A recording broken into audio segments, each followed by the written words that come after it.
Evolución.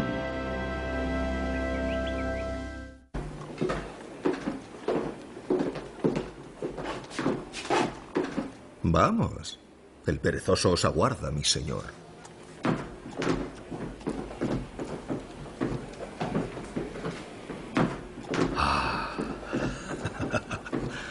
¡Qué magnífico animal!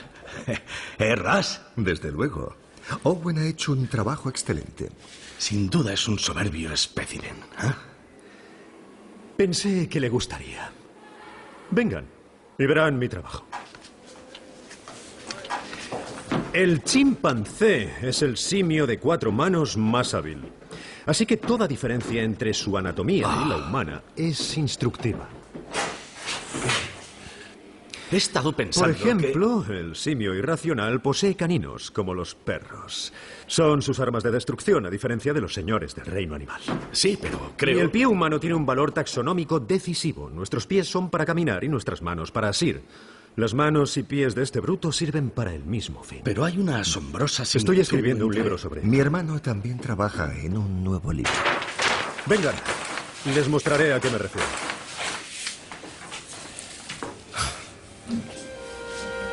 Un mismo patrón. La estructura ósea de manos y pies es prácticamente idéntica. Prueba de que es el diseño original que ideó el creador. De eso no cabe la menor duda. ¡Qué tontería! La similitud de la estructura indica solamente una cosa. Hubo un antepasado común. Unos ancestros de carne y hueso. ¿Y por qué no se lo has dicho? Debes publicar tus ideas. Al menos para establecer tu prioridad. ¿Qué te lo impide?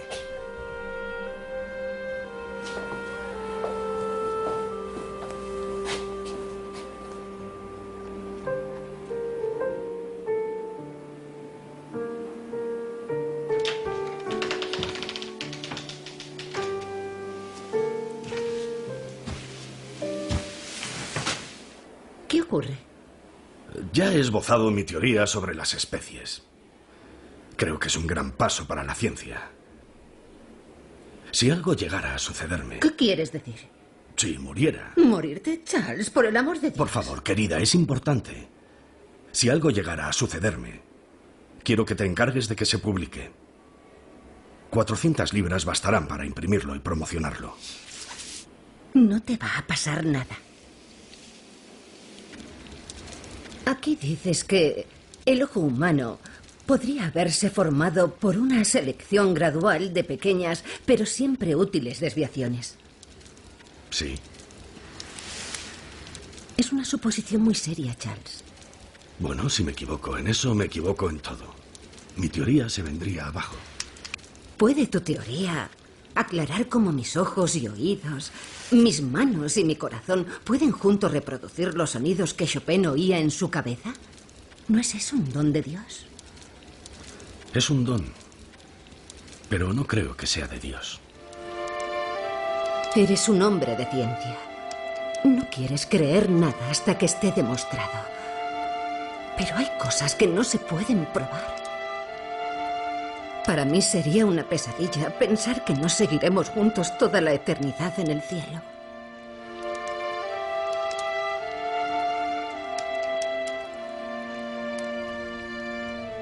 Emma creía sinceramente en el plan cristiano de la salvación y en que aquellos que creían en Jesús y en su resurrección de entre los muertos vivirían eternamente en el cielo.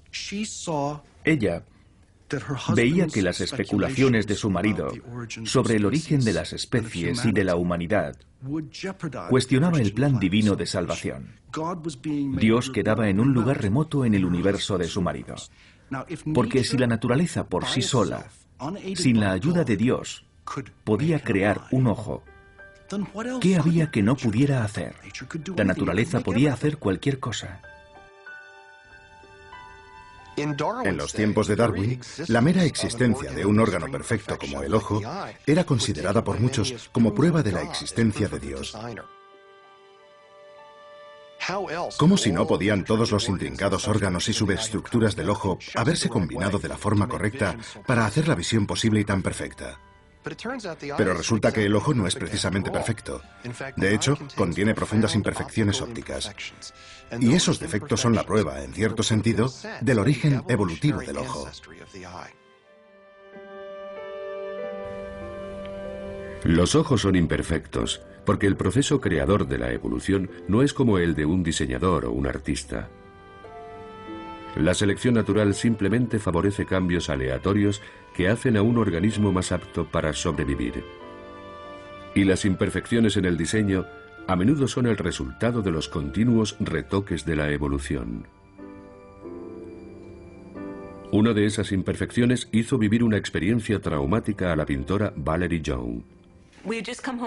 Acabábamos de volver a casa de una fiesta y empecé a ver un montón de luces dentro del ojo, concretamente en el borde exterior del ojo derecho. Y pensé, puede que esto sea serio. Tardé un rato en darme cuenta de que aquello ocurría en el interior del ojo. Por suerte mi marido estaba conmigo porque yo no habría podido conducir hasta el hospital. Lo veía todo muy oscuro. La única forma en que puedo describirlo es como una medusa con muchas burbujas muy pequeñas dentro. Aquello no dejaba de girar y flotar delante de mis ojos. Valerie tenía un desgarro retinal. No es un problema infrecuente, debido a la forma en que los ojos humanos evolucionaron a partir de manchas de tejido cerebral sensibles a la luz que tenían nuestros antepasados lejanos. En el embrión humano, los ojos se desarrollan a partir de unos bultos del tubo neural cerebral que se adelgazan formando unas cavidades. La capa superior, la retina, que es la que se desgarró en el ojo de Valerie, contiene células que captan la luz. Esta capa descansa sobre otra, una segunda capa más oscura que recubre el fondo del ojo, pero esas dos capas no están pegadas entre sí. Y cuando la gelatina que llena el ojo se va licuando con la edad, puede provocar un desgarro en la retina. Entonces, esa gelatina se puede introducir en el espacio que hay entre medias, provocando un desprendimiento de retina y, en algunos casos, la ceguera. Cuando llegó Valerie Young, las partículas flotantes en el ojo nos dieron de inmediato la pista de que podía tener un desgarro retinal. Pudimos aplicarle con éxito tratamiento con láser para sellar el desgarro, como si hubiéramos taponado con sacos de arena una presa que se desborda, para evitar que la gelatina vítrea se introdujera por el desgarro y desprendiera la retina. El desgarro retinal de Valerie Young solo es un ejemplo de las imperfecciones de diseño del ojo humano. Otro defecto es que las células nerviosas y los vasos sanguíneos evolucionaron situándose delante de la retina, donde afectan a su capacidad para formar imágenes nítidas. Es como intentar hacer una foto a través de un cristal empañado. Y el nervio óptico evolucionó conectándose con el cerebro a través de un agujero en la retina. Por ello, los ojos de todos los vertebrados tienen un pequeño punto ciego cerca del centro del campo visual. La evolución comienza con lo que ya está ahí y empieza a retocarlo y a modificarlo, pero nunca va a rediseñarlo por completo. Así que incluso el ojo, con toda su perfección óptica, contiene pistas que indican que su origen es el proceso ciego de la selección natural.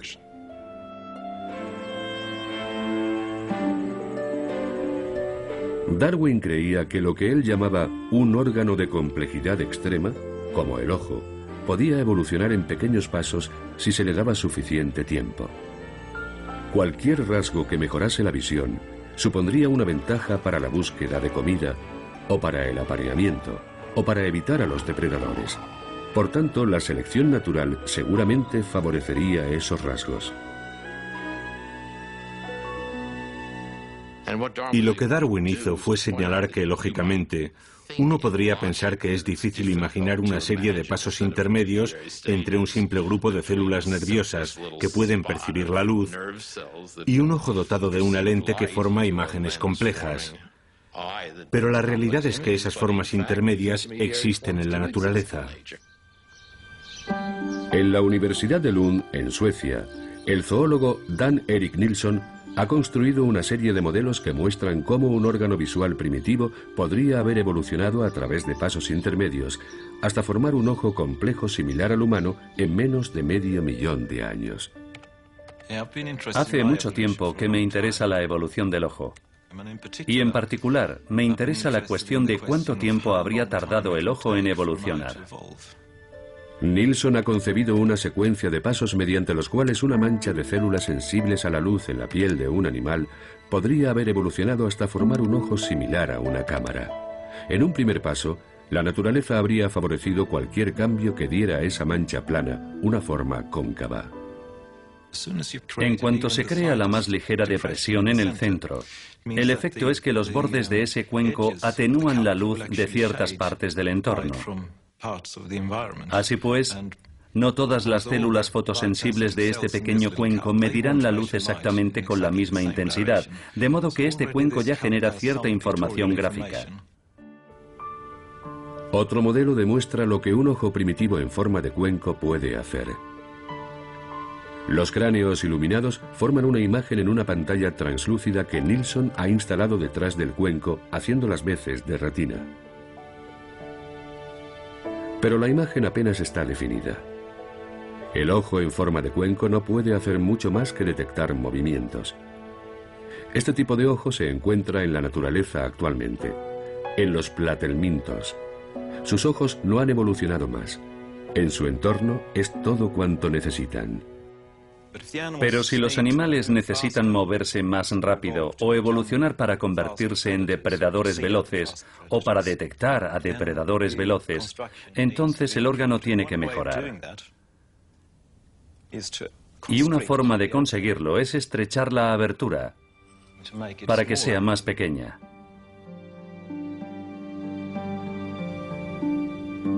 Esto es lo que ocurrió con animales como el nautilo. A lo largo de miles de generaciones, la selección natural favoreció a los que tenían unas aberturas oculares ligeramente más estrechas, ya que enfocaban un poco mejor la luz. Esto funcionaba hasta cierto punto. Dado que esta estrategia de formar una imagen más enfocada tiene la desventaja de que esa imagen es más oscura, no se encuentra mucho en el reino animal. Y hay una solución alternativa que ha llegado a ser muy empleada. Es la solución que emplean nuestros ojos y consiste en añadir una lente. La lente del modelo de Nilsson está formada por dos finas capas de plástico transparente entre las que se puede inyectar agua, lo que hace que esas paredes de plástico se abomben formando una lente convexa. Este sistema reproduce lo que debió hacer la selección natural a lo largo de varios cientos de miles de generaciones, favoreciendo a los animales que tenían una capa redondeada y transparente en sus ojos y que permitía que la luz se enfocara con mayor claridad en la retina. De modo que podemos ir pasando gradualmente de un ojo sin lente e ir inyectando cada vez más agua, haciendo que la lente se abombe cada vez más, con lo que la imagen se vuelve cada vez más nítida. Así podemos pasar gradualmente desde un ojo simple pigmentado con forma de cuenco, que apenas tiene la capacidad de determinar la dirección de la fuente de iluminación, hasta un ojo complejo como una cámara similar a las que tenemos nosotros. Y así debió ser exactamente la forma en la que se produjo la evolución del ojo.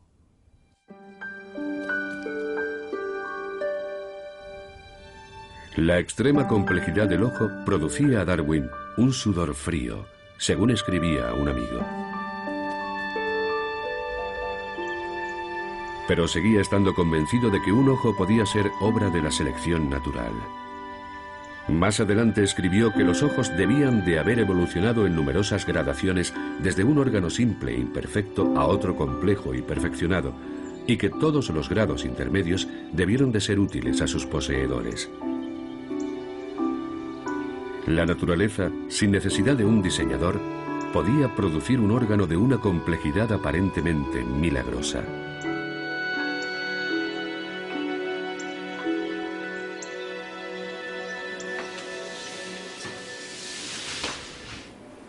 Huele fatal. Annie, mira esto.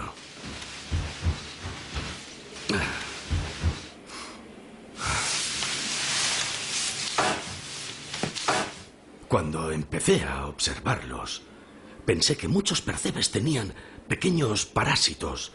Son animales o plantas que viven en otro animal o planta y que se alimentan de él, como el muérdago en un manzano. Pero no lo eran. ¿Sabes lo que son? No. Se trata de pequeños padres. Las madres llevan a los pequeños papás a su alrededor, colgando de los faldones. Como tú y mamá.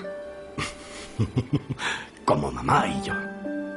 Creo que este es el percebe más interesante que existe en el mundo entero. ¿Cómo lo llamamos? Barnabas. Barney. Es más corto. Barney el percebe. Los pequeños machos parásitos son rudimentarios hasta un punto apenas igualable en todo el reino animal. No tienen boca ni estómago. En verdad, son poco más que una diminuta cabeza sobre un pene enroscado enorme. Me recuerdan a mí, salvo en lo de la boca y el estómago. ¿De qué os reís? De nada, de nada. Charles. Charles, ¿estás bien? Charles. Erasmus, vamos a casa.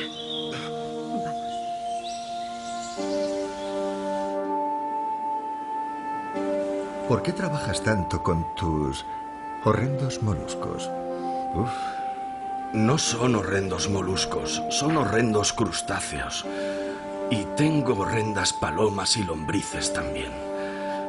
Me aportan las pruebas que necesito para mi teoría.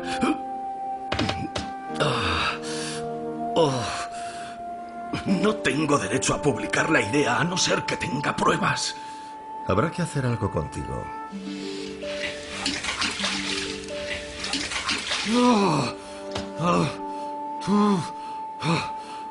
Su dolencia estomacal es de origen nervioso. Es consecuencia de un esfuerzo mental excesivo y el agua fría sirve para estimular la circulación y alejar el exceso de sangre de los nervios estomacales inflamados. Nada de azúcar, ni sal, ni bacon, ni alcohol, ni tabaco. De hecho, cualquier cosa agradable está prohibida.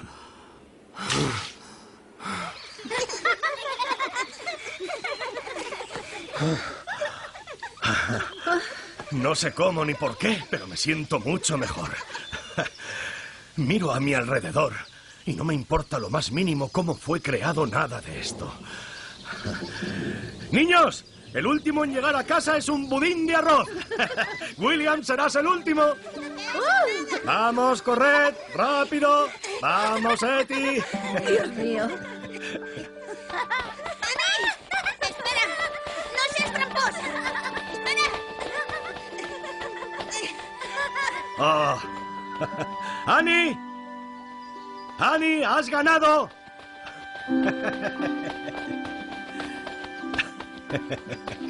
Ven aquí, cariño. Annie, mi querida niñita. Annie. Vamos. Sí, vamos.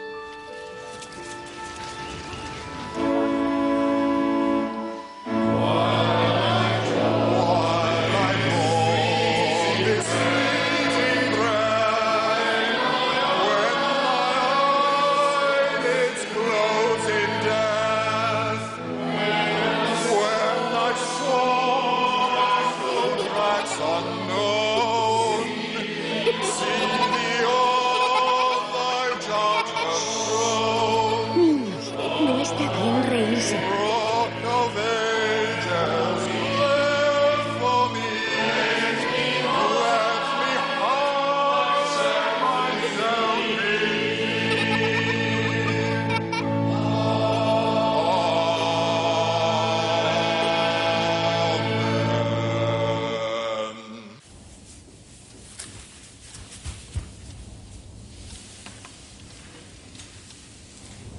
Papá, Annie me ha despertado. Annie me ha despertado.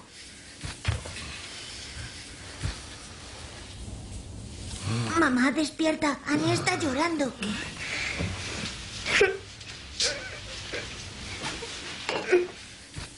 Oh, no. ¿Qué te pasa, cariño? ¿Qué ocurre?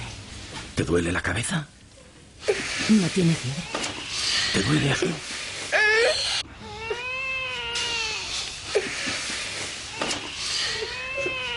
No pasa nada, cariño. Te pondrás bien.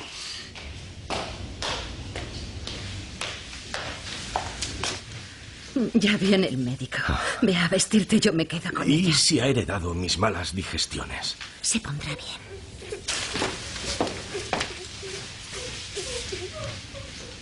Pobrecita mía.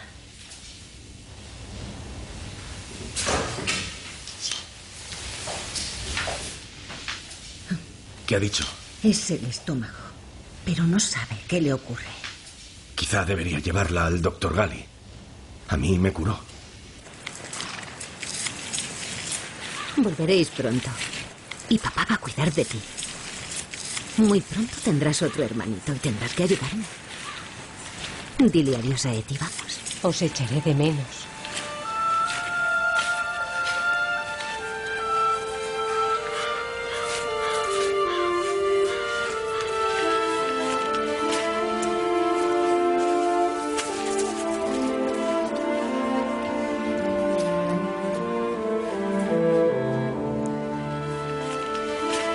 Incorpórate. Vamos, cielo, tómate un buen sorbo de esto. Eso es, buena chica. Muy buena niña. Rápido. Está bien. Está bien. Túmbate. Túmbate.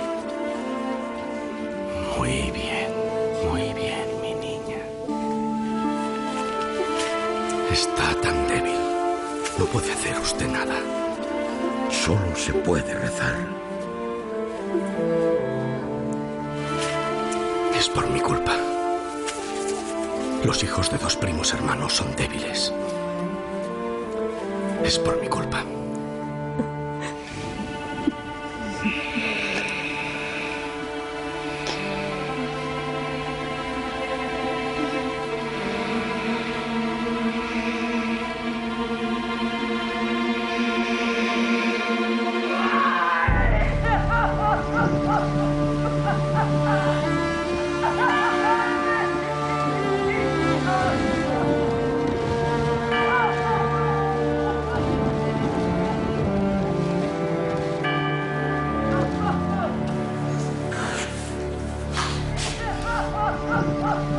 Se ha debido a una fiebre biliar de carácter tifoideo.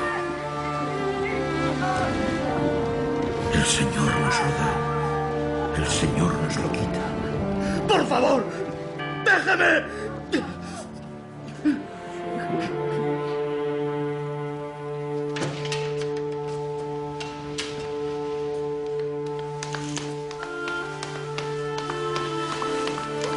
Oh, Charles, Dios, danos fuerzas.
Por favor, Charles. Por favor. Vamos, niños.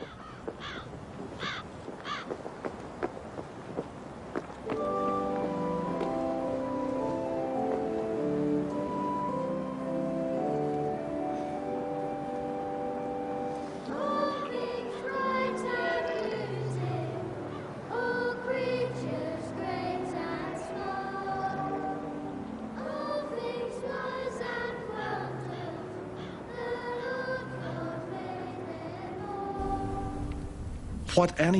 El efecto de la muerte de Annie en Darwin fue básicamente que destruyó su fe cristiana.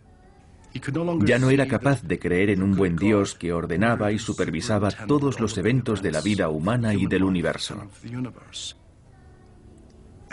Y creía que Annie no merecía el castigo de Dios, ni tampoco de la naturaleza. Simplemente había sido víctima de la lucha por la existencia, la lucha amoral e inconsciente que solo seguía las leyes de la naturaleza.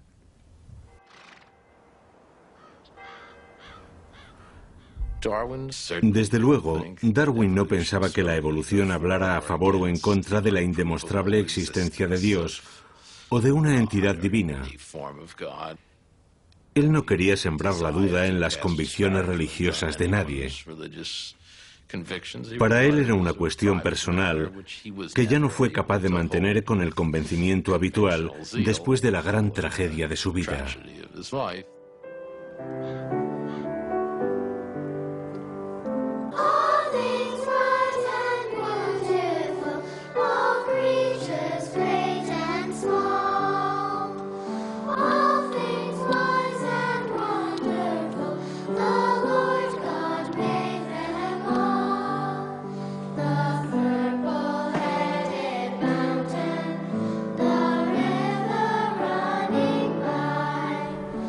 Hoy en día hay científicos que mantienen todas las actitudes posibles ante la religión, desde el ateísmo al agnosticismo o a una espiritualidad general, y muchos, como el biólogo Ken Miller, practican la religión de un modo tradicional. Yo soy católico ortodoxo y soy darwinista ortodoxo. Mi idea de Dios es la de un ser supremo que actúa de acuerdo con los principios y las ideas que Darwin nos explicó sobre el origen de las especies. A menudo mis alumnos me dicen, usted dice que cree en Dios, pero ¿en qué clase de Dios? ¿Un Dios moderno, tipo New Age? ¿Un poder divino de tipo piramidal? ¿Cree, como algunos científicos, que Dios es la suma de todas las leyes de la física? Y yo les digo que mis creencias religiosas son totalmente convencionales.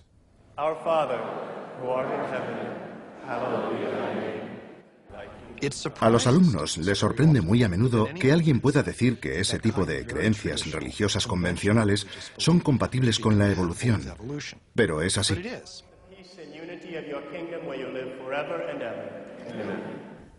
Me parece que es absoluta y maravillosamente coherente con lo que yo entiendo del universo a partir de la ciencia y lo que entiendo del universo a partir de la fe. El mejor programa de radio de actualidad en la mañana de Tennessee. Las mañanas del Hallering Hilton Hill en Newstalk 99. WNOX AM/FM desde Loudon, Knoxville. Pasan 2 minutos de las 6 y es un placer dar la bienvenida al programa esta mañana al Dr. Kenneth Miller, profesor de biología en la Universidad de Brown. Su libro se titula Buscando al Dios de Darwin, la búsqueda de un científico de un terreno común entre Dios y la evolución. Quiero hacerle una pregunta. Como biólogo celular, según su experiencia, cuando está estudiando algo, o leyendo algo, o haciendo alguna investigación, ¿cuándo llega a un punto en que piensa, ahí está Dios? Como científico experimental, no encuentro a Dios en la incapacidad de la ciencia para explicar algunas cosas. En otras palabras, no encuentro a Dios porque digamos, vaya, no tengo explicación para esto, será porque lo ha hecho Dios. Pero entonces, ¿qué hizo Dios? Simplemente creó una especie de caldo primordial y dijo, adelante. Bueno, hace mucho tiempo la gente sabía realmente muy poco sobre cómo funcionaban las cosas en el mundo natural. Cuando veían que el sol se desplazaba en el cielo, se imaginaban que Dios lo estaba empujando. Y fuimos comprendiendo que el mundo funciona según las leyes de la física. Entonces, ¿qué lugar hay para Dios en la vida actual?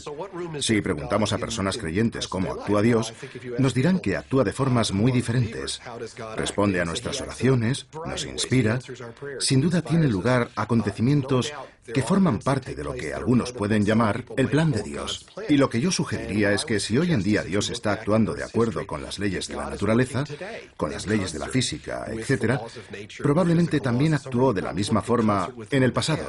En cierto sentido, podríamos decir que Él fue quien creó las reglas del juego y que Él mismo actúa dentro de esas reglas. Para Miller y para millones de seguidores de todas las grandes religiones, El concepto de Dios y el concepto de la evolución son perfectamente compatibles. Pero no todo el mundo está de acuerdo. Cuando sustituimos la idea tradicional de Dios, el Creador, por la idea de que es el proceso de selección natural el que crea, esa creación es tan maravillosa como siempre. Toda esa gran obra de diseño tenía que hacerse. Simplemente no la hizo un solo individuo, sino un larguísimo proceso que se extiende a lo largo de miles de millones de años. Dios creó al hombre a su imagen y semejanza. A imagen de Dios, Él lo creó. Al hombre y a la mujer, Él los creó. Hasta entonces, la gente pensaba que todo estaba ordenado de arriba hacia abajo. Y llega Darwin y dice, no, todo este diseño puede producirse, todo esto puede emerger de abajo a arriba, sin dirección. Y esa es una idea muy inquietante para mucha gente. En los tiempos de Darwin, la ciencia, la política y la religión eran una sola cosa cuando se hablaba del origen de la vida y de las especies. En astronomía se podía considerar un testimonio de la sabiduría y el poder de Dios que mantenía a cada planeta en su lugar. Pero la idea de la evolución, de la transmutación, como decía la gente con una mueca, desafiaba frontalmente todo el orden establecido. ¿Qué creen que contiene ese gran libro que ha escrito? Transmutación. Otro Darwin que borra a Dios de la creación. Queremos apoyar su proyecto de museo de historia natural. Aunque hay quien lo ve imprudente, desmesurado, ambicioso. Si lo es porque debe alojar una colección lo más amplia posible. Pero a cambio queremos su ayuda. Depende de usted, como eminencia en anatomía y paleontología, probar la superioridad del hombre. No consentiremos que cualquier rufián diga que el hombre proviene del mono en museos de su majestad. Puede confiar en mí, obispo Wilberforce. El cerebro humano difiere claramente del cerebro de los demás mamíferos. En el humano, no solo los hemisferios cerebrales se apoyan sobre los lóbulos olfatorios y el cerebelo, también se extienden por delante de estos y por detrás del segundo. Su desarrollo posterior es tan marcado que he asignado a esa parte el carácter de un tercer lóbulo, propio del Homo sapiens. El hipocampo menor. Un tercer lóbulo. Peculiares facultades mentales se asocian a esta forma superior de cerebro. Por eso considero al ser humano no como un mero representante de una subclase distintiva, sino como miembro de una clase reservada para él solo. El cerebro humano es en sí mismo prueba de unas facultades morales y religiosas. Tales son los dones que nosotros, y solo nosotros, poseemos.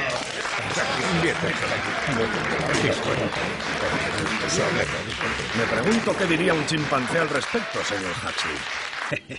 Mataría por saberlo. Su teoría está construida sobre arena. Es un pórtico corintio sobre boñiga de vaca. Sí. Esos santurrones empeñados en asfixiar toda investigación conflictiva. Los únicos jueces posibles de la ciencia son observar y experimentar, no la autoridad, el poder y el rango. No haga de su desacuerdo con Owen algo personal. Me supera. Es tan pedante que tropezara con uno de sus cerebros en conserva resulta una idea demasiado atractiva. Pensar así solo enturbia el asunto y empobrece la ciencia. Dígaselo a Owen. A mi favor, en mi contra. Huxley. Huxley está diciendo en público lo que tú piensas en privado. Charles, deja de posponerlo.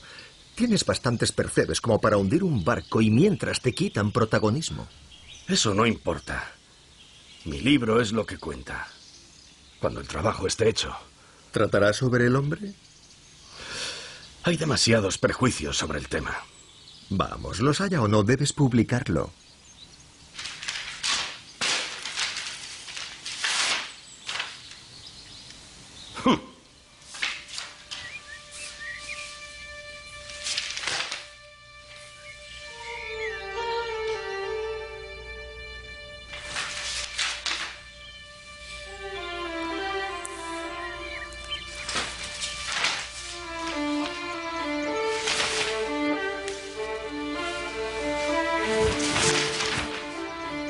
Dios mío.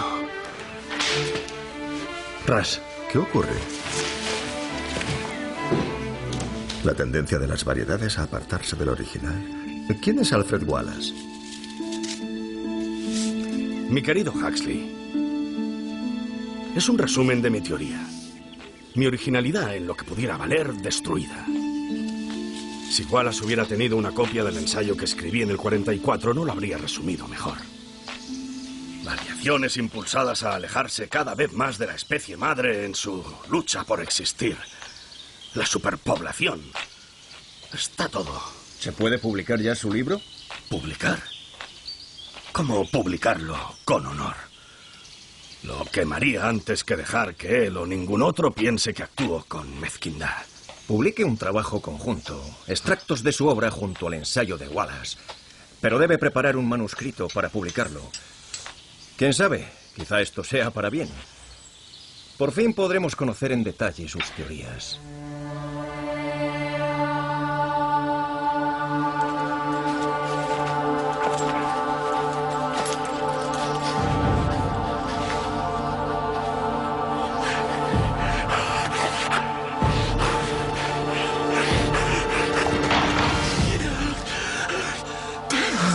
¿Qué te pasa? Este libro va a acabar conmigo.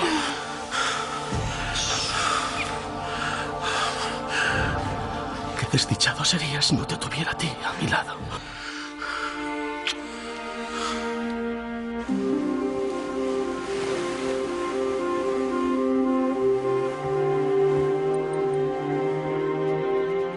En mis viajes a bordo del HMS Beagle como naturalista, me llamaron poderosamente la atención ciertos hechos sobre la distribución de los seres orgánicos que habitan América del Sur y sobre las relaciones geológicas entre los presentes y los pasados habitantes de dicho continente.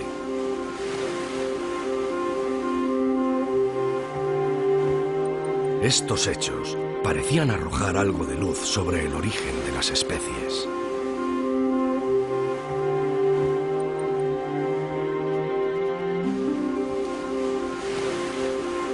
Ese misterio entre los misterios.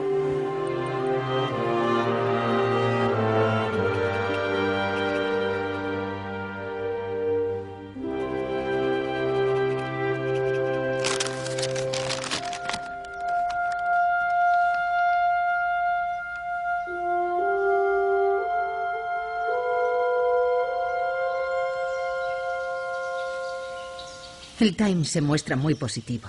Era de esperar. Es Huxley. El Atheneum quiere expulsarme. Y el Divinity Hall, la universidad, la biblioteca y el museo. Mi libro es poco ortodoxo porque el tema lo requiere. Pero no hablo del origen del hombre. Ni discuto el Génesis. Charles, no seas tan ingenuo.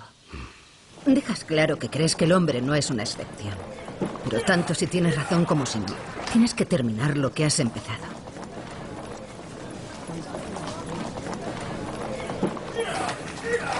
¡Darwin! ¡Darwin! Ah, Owen. ¿Cómo se atreve? ¿Cómo se atreve a tacharme de reaccionario? Yo no le he tachado de reaccionario. ¿Quién me nombra entre los defensores de la inmutabilidad e ignora mi concepto de la continuidad ordenada en la creación de seres vivos? ¿Pero qué significa? No sé lo que significa. ¿Significa? Supone que los animales aparecen por arte de magia. En absoluto. ¿Usted cree que la selección es la única ley creativa posible, pura suerte como lanzar dados? Las nuevas especies nacen de forma natural de acuerdo con la ley de Dios. Bien, yo no creo ¿Sé que... quién le ha metido en esto? Huxley. Vamos, Richard. No quiero tratar con los Huxleys de este mundo y usted no debería. Abusan de la ciencia. Debería avergonzarse. Su libro se mofa del clero e insulta a la humanidad. Es nihilismo. Solo un hombre carente de alma podría afirmar que desciende de las bestias.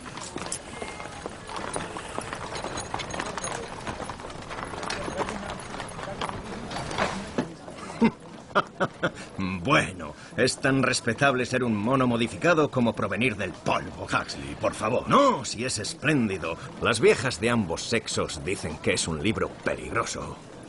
Espléndido. Tranquilo, yo me encargo de él. Ya estoy afilando el pico y las garras para la ocasión.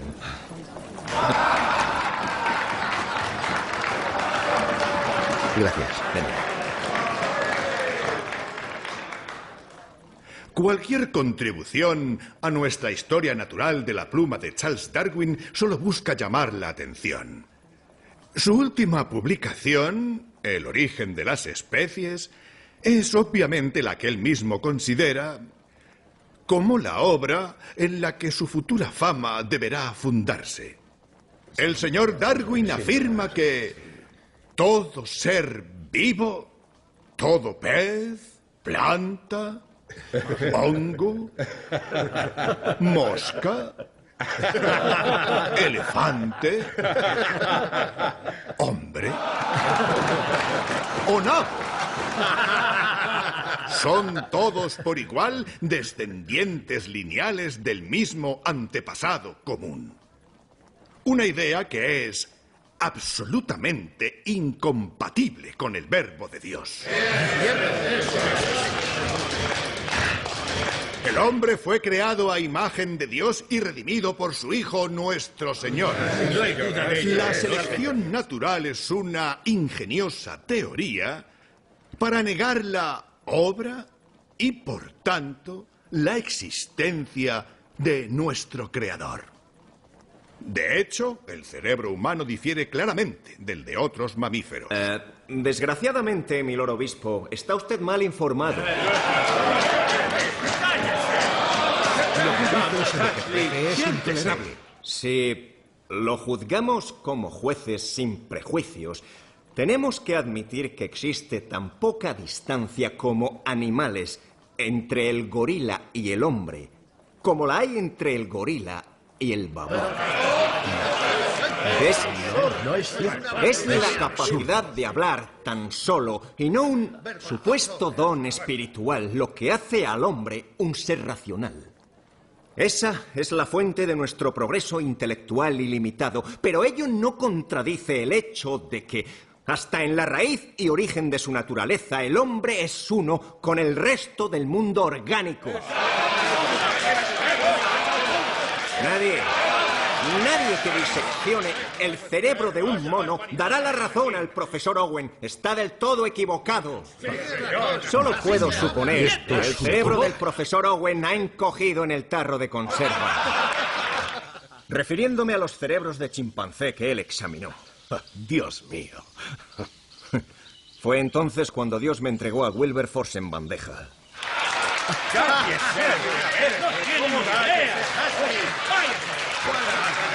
Me pregunto, señor Huxley, si es por parte de su abuelo o de su abuela por la que cree descender de un simio.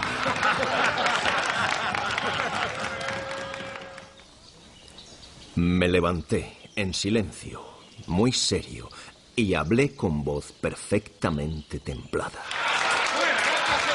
Si la cuestión que me plantea es si prefiero a un miserable mono por abuelo o a un hombre de gran inteligencia, investido de una gran influencia y que aún así emplea sus facultades y su influencia con el mero propósito de introducir el ridículo en una seria discusión científica, yo afirmo sin la menor duda mi preferencia por el simio.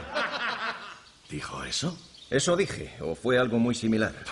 ¿Cómo pudo atacar a todo un obispo en público? ¿No siente ningún respeto por la púrpura? Lady Brewster se desmayó y tuvieron que llevarse. Y entonces el almirante Fitzroy se puso en pie. ¿Fitzroy? ¡Esto! ¡Creed en esto! ¡Creed en Dios, no en el hombre! Vaya.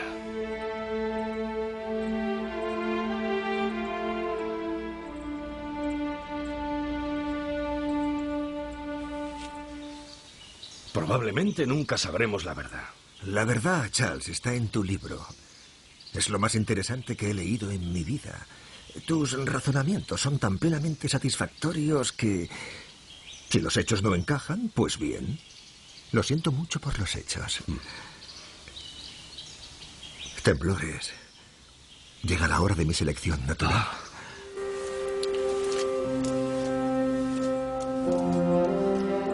Durante más de un siglo, mucha gente ha pensado que la conclusión a extraer de la visión de Darwin es que el Homo sapiens, nuestra especie, solo es un animal más, que no hay nada moralmente especial en nosotros.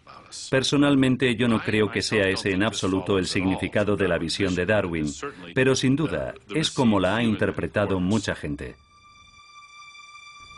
Desde que se publicó El origen de las especies, los seguidores estrictos del creacionismo bíblico han atacado la visión de Darwin.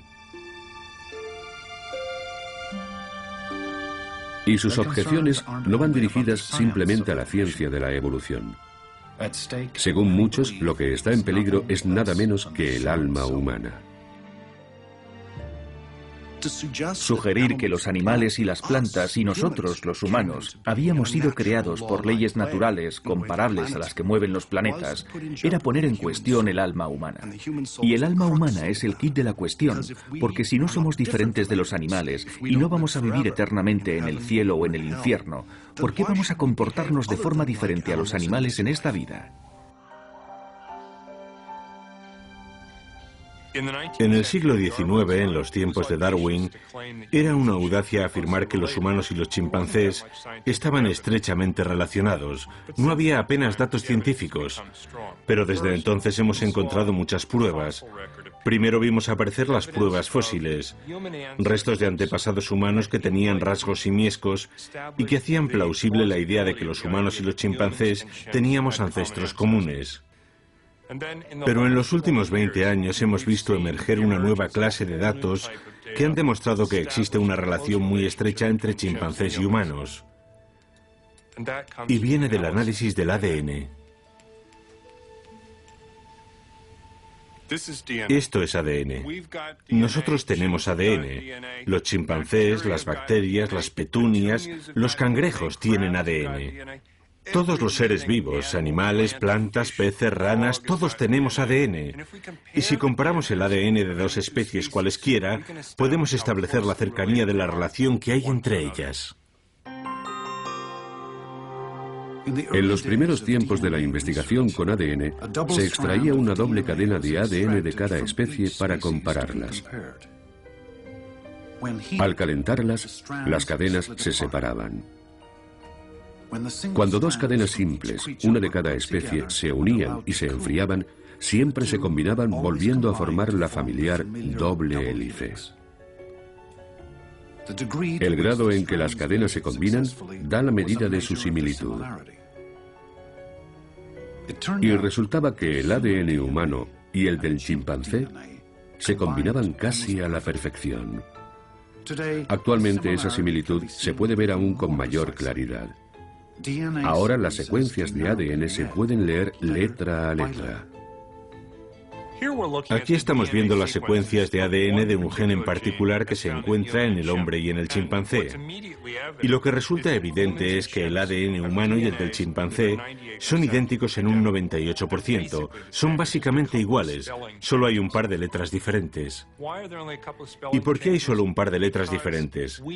Porque los chimpancés y nosotros tuvimos un antepasado común hace solo unos pocos millones de años.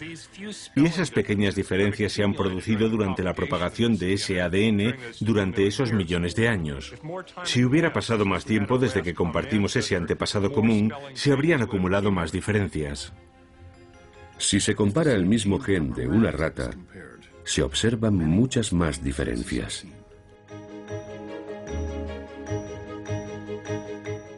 Es porque nuestro antepasado común con la rata vivió hace unos 80 o 100 millones de años y ha habido mucho más tiempo para que se acumulen diferencias entre los genes.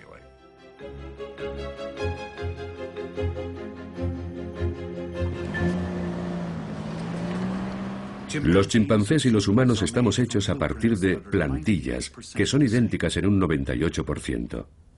Pero, ¿qué hay de la forma en que humanos y chimpancés pensamos y nos comportamos en el mundo?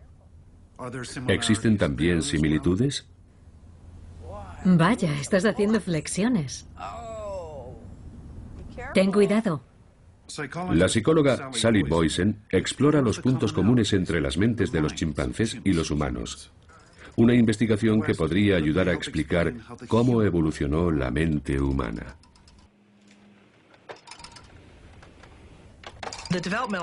Los hitos en el desarrollo mental de los chimpancés son casi exactamente iguales a los de los humanos. Todo es muy similar. Responden a las cosas nuevas, a los juguetes nuevos, y se pelean jugando exactamente igual. Harper hace el bruto y corre y trepa por todas partes. Y Emma casi se entretiene ella sola. Ven aquí. Ven aquí. ¿Qué es eso? ¿Qué es? Una de las cosas que nos permite comprobar nuestro trabajo es si los chimpancés pueden adquirir habilidades cognitivas sofisticadas y complejas. Como aprender a contar, algo que normalmente no aprenderían viviendo en la selva. 1, 2, 3, 4, 5. Y sin embargo, tienen la capacidad neural necesaria para hacerlo. ¿De dónde ha salido eso?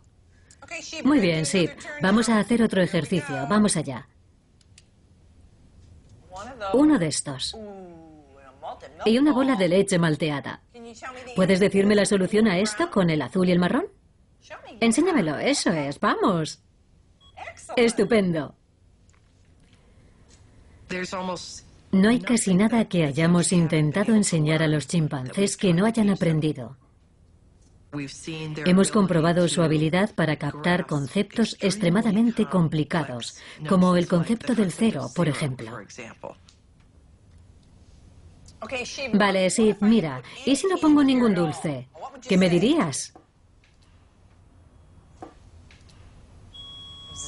0, eso es. No hay ningún dulce. Oh, vaya faena, ¿eh? Sería imposible que los chimpancés hicieran cosas así si no tuvieran mucho en común con los otros. Literalmente la estructura neurológica que les permite aprender, igual que nos pasa a nosotros.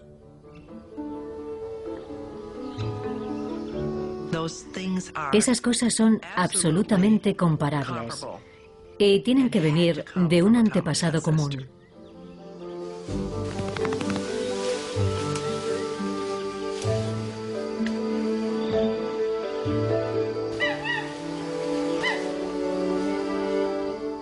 Las similitudes que tenemos con nuestros parientes primates son extraordinarias. Compartimos gran parte de nuestro ADN, gran parte de nuestra morfología, incluso compartimos nuestros grupos sanguíneos. Pero a pesar de esas similitudes, hay diferencias notables. Creo que la razón es realmente muy simple. Y es la línea evolutiva que ha llevado hasta nosotros. Y que nos llevó, por razones que apenas estamos empezando a entender, a un desarrollo explosivo de nuestra capacidad mental.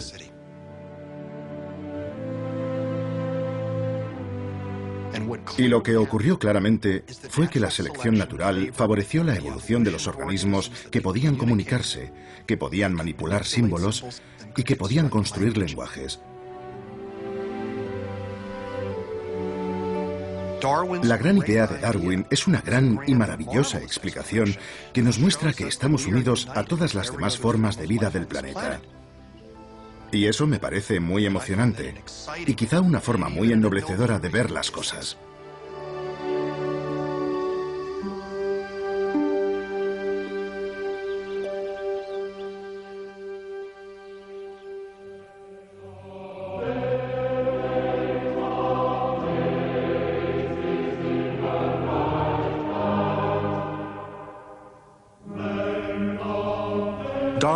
Darwin murió en abril de 1882, a los 73 años. Su familia pensó que sería enterrado en el cementerio de la parroquia. Darwin había dicho meses antes de morir que era lo que deseaba porque le parecía el lugar más hermoso de la Tierra. Pero no iba a ser así. En Londres, los amigos de Darwin decidieron hacer de su muerte y de su entierro un acontecimiento de Estado. Fueron a la Royal Society y recogieron firmas. Fueron a la Cámara de los Comunes y presentaron una petición. Telegrafiaron al deán de Westminster, que estaba en el extranjero, y consiguieron su aprobación. Hasta se compuso un himno para la ocasión. Y el 26 de abril, una semana después de su muerte, el cuerpo de Darwin entraba en procesión con todos los honores por el pasillo central de la abadía de Westminster para ser enterrado junto a la tumba de Sir Isaac Newton. El entierro de Darwin celebró la vasta transformación social que estaba viviendo Inglaterra. Había nuevas colonias, nuevas industrias y nuevos hombres para dirigirlas. El cuerpo de Darwin fue consagrado para mayor gloria de esos nuevos profesionales, porque él había naturalizado la creación y había puesto la naturaleza humana y el destino humano en sus manos. La sociedad ya no volvería a ser igual. La visión de la naturaleza de Darwin era, creo, fundamentalmente una visión religiosa, la visión con la que terminó su obra más famosa, El origen de las especies. Hay grandeza en esta concepción de que la vida, con sus diferentes fuerzas, fue alentada en unas pocas formas o en una sola, y que mientras este planeta ha ido girando según la constante ley de la gravitación, desde tan sencillo principio, múltiples formas, las más bellas y las más increíbles, se desarrollaron y se siguen desarrollando.